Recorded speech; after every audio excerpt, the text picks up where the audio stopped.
नमस्कार, मैं Indresh Kumar, railway employee welfare association के जनरल प्रेसिडेंट, सम्मुख संरक्षक, राष्ट्रीय दिव्यांग कल्याण एसोसिएशन। पुनः मैं अपने सभी भाई बहनों के समक्ष एक नई योजना लेकर के उपस्थित हुआ हूँ, जिसके विषय में आप सभी को जानकारी प्रदान करता हूँ कि ये योजना हम सभी के लिए कितनी उपयोगी है, कितनी महत्वपूर्ण है और ये योजना से हम क्या क्या लाभ उठा सकते हैं। मैं जिस योजना की बात कर रहा हूँ उस योजना का नाम जो है संबल योजना है। संबल योजना का मुख्य उद्देश्य जो है वो है राज्य सरकार द्वारा जितने भी योजनाएं लॉन्च की गई है और उसमें प्रत्येक प्रकार के दिव्यांगों के लिए, उनके सशक्तिकरण के लिए, उनके कल्याण के लिए, उनके शिक्षा, खेल, संस्कृति के क्षेत्र में विकास के लिए, स्वास्थ्य के लिए, उनकी आर्थिक स्थिति को सुदृढ़ करने के लिए, आत्मनिर्भर बनाने के लिए, रोजगार के लिए, सहायक उपकरण के लिए जो भी प्रावधान हैं उन सभी से दिव्यांगों को लाभान्वित करना।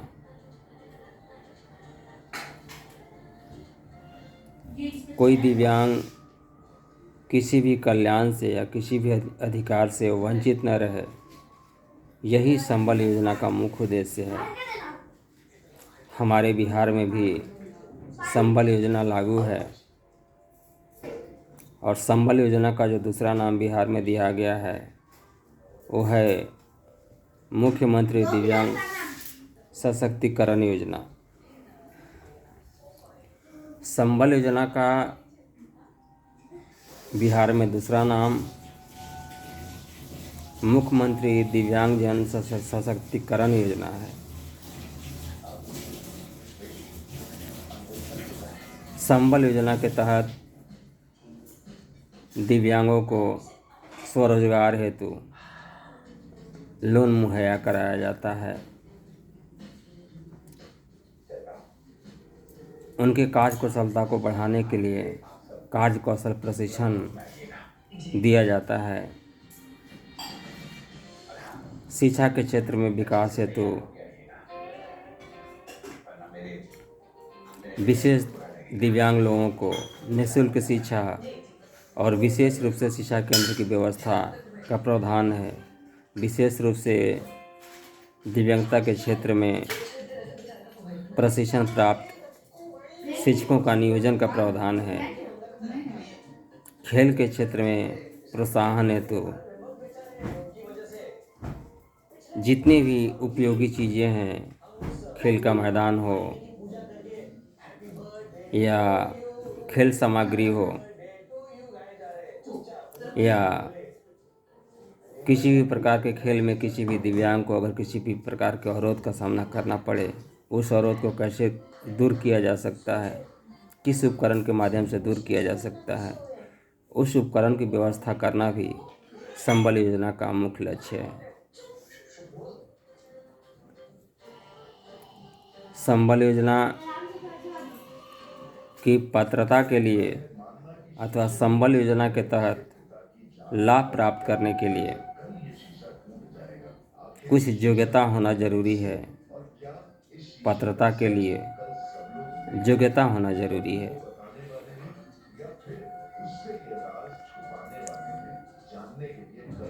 सबसे पहले संबल योजना में हम दो तरह की बातें करते हैं। मुख्य रूप से कि कृत्रिम अंग या उपकरण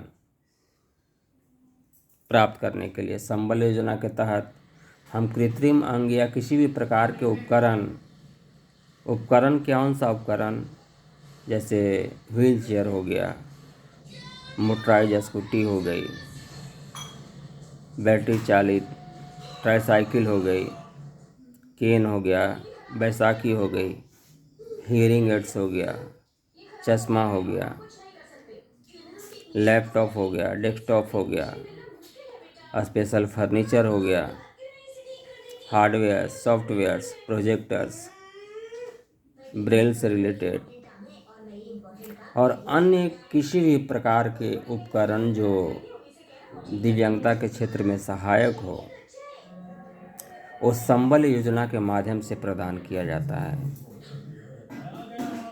संबल योजना में एडीप योजना को भी शामिल किया गया है। एडीप स्कीम को, एडीप, एडीआईपी,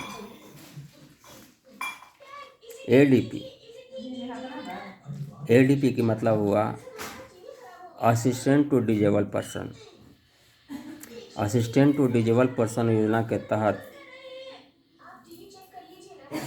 दिव्यांगजनों को विभिन्न प्रकार के उपकरण प्रदान किए जाते हैं, जिसका कॉन्ट्रैक्ट एल्मिको कंपनी से किया गया है। उपकरण प्राप्त करने के लिए, सहायक उपकरण या कृत्रिम अंग प्राप्त करने के लिए जो योग्यता होना चाहिए, वो पहली योग्यता की भारत का नागरिक हो। दूसरी योग्यता कि उसकी उम्र कम से कम 14 साल हो। मानसिक रूप से विक्षुब्ध या मानसिक रूप से विकृत दिव्यांगों के लिए उम्र में कटौती या बढ़ोतरी ये हो सकती है। दिव्यांगजन के घर की जो आय की सीमा होनी चाहिए, वो वार्षिक 1 लाख से ज़्यादा नहीं होनी चाहिए, 1 लाख तक होना चाहिए। दिव्यांगता जो है उनका कम से कम 40% होना चाहिए। पहला, भारत का नागरिक होना। दूसरा, कम से कम 14 साल की उम्र होना। तीसरा, इनकम जो है 1 लाख से अधिक नहीं होना। और चौथा, दिव्यांगता 40% का होना। तभी हम संबल योजना के तहत या मुख्यमंत्री दिव्यांगजन सशक्तिकरण योजना के तहत या एडीप स्कीम के तहत हम उपकरण को प्राप्त कर सकते हैं। अब हम ये बताना चाहेंगे कि उपकरण को प्राप्त, संबल योजना के तहत उपकरण प्राप्त करने के लिए हम आवेदन कहाँ दें। तो हमें अगर किसी भी उपकरण की ज़रूरत हो, लैपटॉप की ज़रूरत हो, डेस्कटॉप की ज़रूरत हो, प्रोजेक्टर की ज़रूरत हो, ई स्कूटी की ज़रूरत हो, बैसाखी की ज़रूरत हो, केन की ज़रूरत हो या अन्य किसी भी प्रकार की उपकरण की ज़रूरत हो, तो आवेदन हम 2 जगह दे सकते हैं। एक प्रखंड स्तर पर माननीय प्रखंड विकास पदाधिकारी महोदय के नाम से, और दूसरा जिला स्तर पर राष्ट्रीय दिव्यांग सुरक्षा कोषांग में माननीय सहायक निदेशक महोदय के नाम से हम आवेदन कर सकते हैं। और आवेदन करने के पश्चात हम पावती लेना न भूलें। हमें पावती ज़रूर मिलनी चाहिए। इसके बाद ये दोनों संबंधित पदाधिकारियों द्वारा अनुशंसित करके इसको आगे भेज दी जाती है।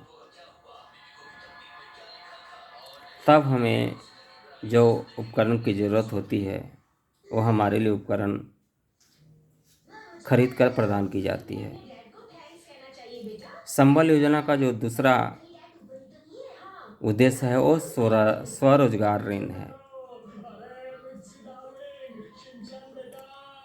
आजकल पब्लिक सेक्टर में पब्लिक जॉब के लिए, गवर्नमेंट जॉब के लिए बहुत लोग के मन में जो है ना उत्सुकता रहती है कि हम सरकारी नौकरी पाएँ, सरकारी जॉब पाएँ। लेकिन वर्तमान परिवेश में जितने भी सार्वजनिक विभाग हैं, पब्लिक डिपार्टमेंट या पब्लिक सेक्टर हैं, उन सभी में रोजगार के अवसर दिन प्रतिदिन कम होते जा रहे हैं और अधिकांश निजीकरण किया जा रहा है। इसलिए संबल योजना का मुख्य उद्देश्य कि हम एक रोजगार सृजित कैसे करें, दिव्यांगों को रोजगार के क्षेत्र में कैसे आगे बढ़ाएं, रोजगार के लिए जो जो भी चुनौतियां हैं, जो जो ज़रूरतें हैं, उन ज़रूरतों को पूरा कैसे करें। तो इसके लिए संबल योजना के तहत ही साधारण पंचायत स्तर पर, ग्रामीण स्तर पर राज्य सरकार द्वारा राशियां प्रदान की जाती है रोजगार सृजन के लिए। गौ पालन हो, मुर्गी पालन हो, भेड़ पालन हो, मछली पालन हो, लघु उद्योग हो या कुटीर उद्योग हो या अन्य प्रकार के उद्योग जो दिव्यांग घर बैठे या घर से बाहर निकल के कर सकते हैं, उन्हें पंचायत स्तर से भरपूर सहयोग दिए जाने का प्रावधान है, जिसके संबंध में जानकारी हमारे बहुत ही कम दिव्यांग भाई बहनों का है। दूसरा कि हम सेल्फ एम्प्लॉयमेंट के लिए, स्वरोजगार के लिए लोन कहाँ से लें, हमें लोन कहाँ से प्राप्त होगा। तो मैं पूर्व में भी बताया था गूगल मीट के माध्यम से कि 50,000 से 50 लाख तक लोन जो है वो स्वावलंबन योजना के तहत हमें NHFDC के माध्यम से प्राप्त होती है, जो बिहार के पटना में इसकी एक शाखा है। लेकिन यहाँ जो मैं बात कर रहा हूँ जिस लोन की, इस लोन की सीमा है 2 लाख रुपया, कि आपको अगर रोजगार करना है तो सिर्फ आपको 2 लाख तक ही मदद की जाएगी। 5% ब्याज दर पर आपको 2 लाख रुपया दिया जाएगा। लेकिन इसके लिए भी पात्रता जरूरी है। इसके लिए पात्रता जरूरी है कि भारत का नागरिक होना चाहिए, दिव्यांगता कम से कम 40% होना चाहिए, घर का जो इनकम है वो 2 लाख से ज़्यादा नहीं होना चाहिए। तब हम नए रोजगार शुरू करने के लिए हम 2 लाख रुपए के लिए आवेदन दे सकते हैं। अब बात आती है कि हमें 2 लाख रुपए के आवेदन किनके पास देना है, कहाँ पे देना है। मैंने कुछ देर पहले बताया था कि उपकरण के लिए तो आवेदन 2 जगह दिया जा सकता है, या तो प्रखंड विकास पदाधिकारी को दीजिए, नहीं तो सहायक निदेशक जिला दिव्यांग सुरक्षा कोषांग में दीजिए। लेकिन जब स्वरोजगार ऋण की बात आ रही है तो स्वरोजगार ऋण के लिए आवेदन आपको सिर्फ जिला दिव्यांग सुरक्षा कोषांग में सहायक निदेशक को ही संबोधित करते हुए दे सकते हैं, जिसमें आपके स्वरोजगार से संबंधित विस्तृत रूप से वो सारी सूचनाएं प्रदान करनी होगी जो आप उसको कार्य के रूप में परिणत करना चाहते हैं। तो 2 लाख तक लोन, 2 लाख तक ऋण जो है हमें जिला दिव्यांग सुरक्षा कोषांग के माध्यम से आसानी से मिल जाती है, जिसकी जानकारी होना प्रत्येक दिव्यांग भाई बहनों के लिए बहुत ही महत्वपूर्ण रहता है। हमारे कई सारे दिव्यांग भाई बहन हैं जिनके अंदर काबिलियत है, वो चल फिर नहीं सकते, हायर एजुकेशन है, हाई एजुकेटेड हैं,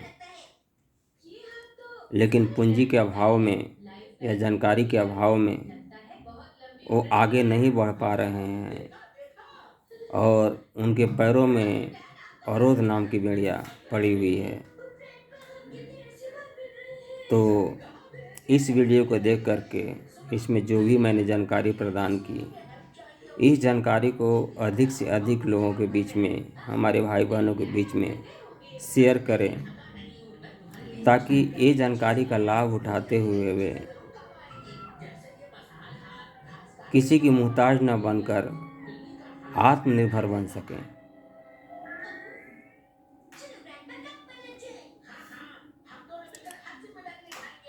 तो ये है संबल योजना।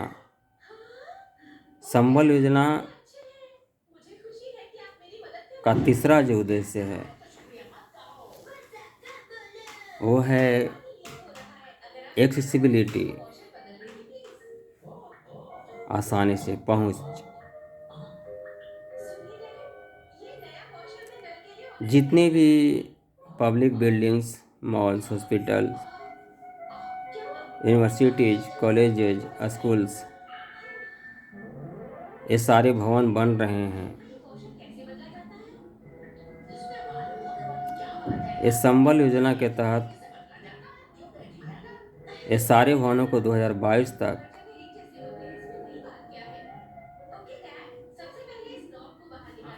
यूनिवर्सल डिजाइन में हो जाना चाहिए था।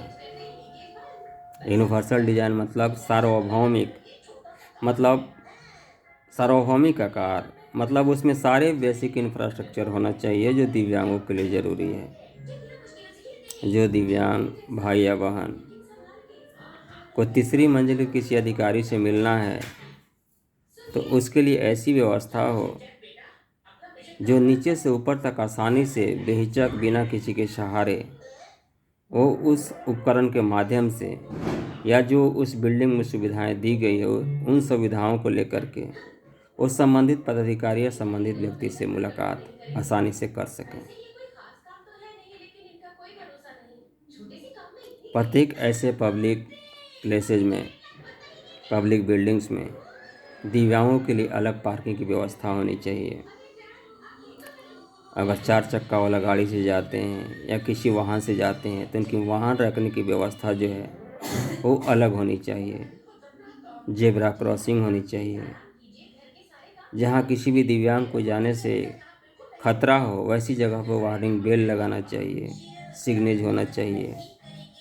टॉयलेट जो है, टॉयलेट में हार्मोनाइज्ड गाइडलाइन के तहत जो 2016 में फिर दोबारा जारी किया गया, उस गाइडलाइन के अधीन टॉयलेट का निर्माण होना चाहिए, टाइल्स का उपयोग होना चाहिए। ये भी संबल योजना का मुख्य उद्देश्य है।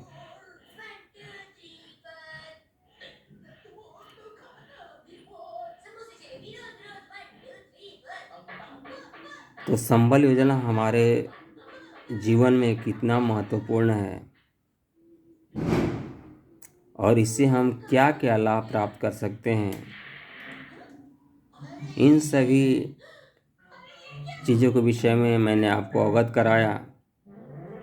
इस संबल योजना का मुख्य उद्देश्य जो है हमें सशक्त करना है, समाज के मुख्यधारा से जोड़ना है, हमारी आर्थिक, शारीरिक, मानसिक स्थिति को सुदृढ़ करना है, सामान्य करना है। अगर हम बेरोजगार हैं, रोजगार करना चाहते हैं तो हमें आत्मनिर्भर बनाने के लिए स्वरोजगार ऋण की व्यवस्था की गई है। अगर हम चल नहीं पाते हैं और हमें किसी उपकरण की ज़रूरत है तो उसके लिए उपकरण प्रदान की जाती है। विशेष रूप से दिव्यांग बच्चों के लिए विशेष शिक्षा केंद्र की व्यवस्था की गई है, वो भी निःशुल्क। इन बच्चों को देखभाल के लिए मिड डे केयर की व्यवस्था की गई है, जो दिन में कम से कम 2 से 3 बार इनका देखभाल किया जाता है। तो संबल योजना अपने आप में सारी सुविधाओं के साथ में हमें हर तरह से सुरक्षा भी प्रदान करती है, हमें प्रमोट भी करती है, हमें पॉजिटिव बनाती है, एक तरह से एक ऐसा सिचुएशन क्रिएट करती है जिसमें आने के बाद जो है ना हमारे अंदर एक पॉजिटिव एनर्जी जो है ना जनरेट होना शुरू हो जाता है, जिस कारण से हमारे अंदर सेल्फ कॉन्फिडेंस बढ़ने लगता है और हम उस कार्य को करने में सक्षम होने लगते हैं, सक्षम हो जाते हैं जो हमारे लिए मुश्किल लगता था। तो अतः मैं आप सभी दिव्यांग भाई बहनों से हाथ जोड़कर प्रार्थना करता हूँ कि इस मैसेज को, इस जानकारी को जितना ज़्यादा से ज़्यादा अपने दिव्यांग भाई बहनों के बीच शेयर करें कि हर दिव्यांग भाई बहन अपने छोटे मोटे कार्यों के लिए खुद सक्षम हो, आत्मनिर्भर हो, किसी की सहारा नहीं लेना पड़े या कोई उन्हें भ्रमित या गुमराह करने का प्रयास न करे, क्योंकि लड़ाई तो व्यक्तिगत रूप से प्रत्येक भाई बहनों की लड़ना है और उनको ये लड़ाई लड़ने के लिए ये जानकारी रूपी हथियार जो है ना ये बहुत ज़रूरी है, क्योंकि जब तक जानकारी नहीं होगी तब तक वो दूसरे के मुहताज ही बने रहेंगे, गुमराह होते रहेंगे, भ्रमित होते रहेंगे। उनका यूटिलाइज किसी न किसी माध्यम से, किसी न किसी के द्वारा किया जाता रहेगा। इसलिए हमारा नैतिक कर्तव्य है कि हम अपने भाई बहनों को सशक्त करने के लिए, जागरूक करने के लिए हर संभव प्रयास करें और अधिक से अधिक कल्याणकारी संदेश को हम लोगों तक पहुंचाएं। इसी के साथ अपनी वाणी को विराम देता हूं। फिर अगले एक नई योजना के साथ, एक नई उम्मीद, एक नई आशा के साथ पुनः मैं आप लोगों के बीच में उपस्थित होऊंगा और जानकारी देते रहूँगा, तब तक देते रहूँगा जब तक कि हमारा प्रत्येक दिव्यांग भाई या बहन पूरी तरह से सशक्त, पूरी तरह से आत्मनिर्भर न हो जाए। हम एक ऐसा प्लेटफॉर्म, मेरा उद्देश्य जो है एक ऐसा प्लेटफॉर्म तैयार करना है कि प्लेटफॉर्म हम लोग बनाएं, चलने वाला कोई और हो, तब हमें बेहद खुशी होगी। बने बनाए प्लेटफॉर्म पे तो हर कोई चल लेता है, चलना आसान होता है। मज़ा तो तब में है कि प्लेटफॉर्म हम बनाएं और चलने वाला कोई और हो। यही हमारा जीवन का मुख्य उद्देश्य होना चाहिए। इसी के साथ मैं अपनी वाणी को विराम देता हूँ और आप सभी भाई बहनों को शुभ रात्रि। जय हिंद, जय भारत, जय दिव्यांग।